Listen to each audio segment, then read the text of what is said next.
ഒരു പ്രേക്ഷക ചോദിച്ചിരിക്കുന്ന പ്രകാരമാണ്, വസ്തു വാങ്ങിയ വ്യക്തി പണം മുഴുവൻ നൽകാതെ ചതിയിലൂടെ രജിസ്റ്റർ ചെയ്യിപ്പിച്ചു. എന്നാൽ പിന്നീട് ആ വ്യക്തി പണം തരാൻ കൂട്ടാക്കുന്നില്ല. ഇതിനെതിരെ എന്ത് നിയമ നടപടി സ്വീകരിക്കാനാവും? ഇതാണ് ചോദ്യം.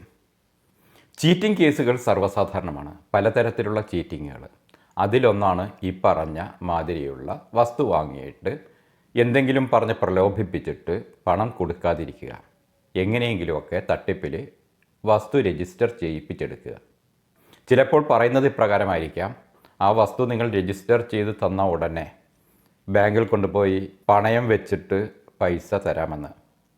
അതല്ലെങ്കിൽ മറ്റെന്തെങ്കിലുമൊക്കെ തട്ടിപ്പും തരികിടയൊക്കെ പറഞ്ഞിട്ടായിരിക്കും നിങ്ങളെ കൊണ്ട് വസ്തു രജിസ്റ്റർ ചെയ്യിപ്പിക്കുക.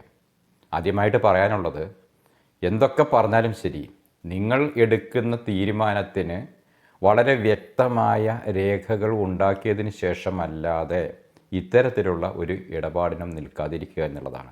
പണം തന്നിട്ട് രജിസ്റ്റർ ചെയ്ത് കൊടുക്കാവുള്ളൂ എന്നുള്ളതാണ് അതിൻ്റെ ഏറ്റവും അഭികാമ്യമായ രീതി. പലപ്പോഴും അങ്ങനെ അല്ലാതെയും ചെയ്യാറുണ്ട്. പക്ഷേ നിങ്ങൾക്ക് ആ പണം തന്നിട്ടില്ല എന്നുള്ളത് നിങ്ങൾ രേഖാമൂലം എഴുതി വാങ്ങുക. അതോടൊപ്പം തന്നെ ചെക്ക് എങ്കിലും വാങ്ങി വെക്കുക.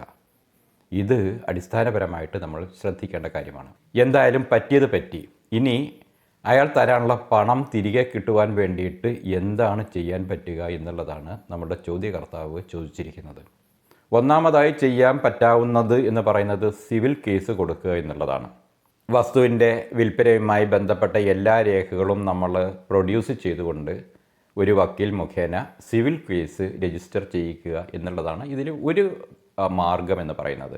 അതോടൊപ്പം തന്നെ നമുക്ക് ഇത് തെളിയിക്കാൻ കഴിയുമെന്ന് ബോധ്യമുണ്ട് എങ്കിൽ ക്രിമിനൽ കേസ് കൂടി ഫയൽ ചെയ്യുക. ചുരുക്കത്തിൽ സിവിലായും ക്രിമിനലായും ആ വ്യക്തിക്കെതിരെ കേസ് കൊടുക്കുക എന്നുള്ളതാണ് ഒരു മാർഗം എന്ന് പറയുന്നത്.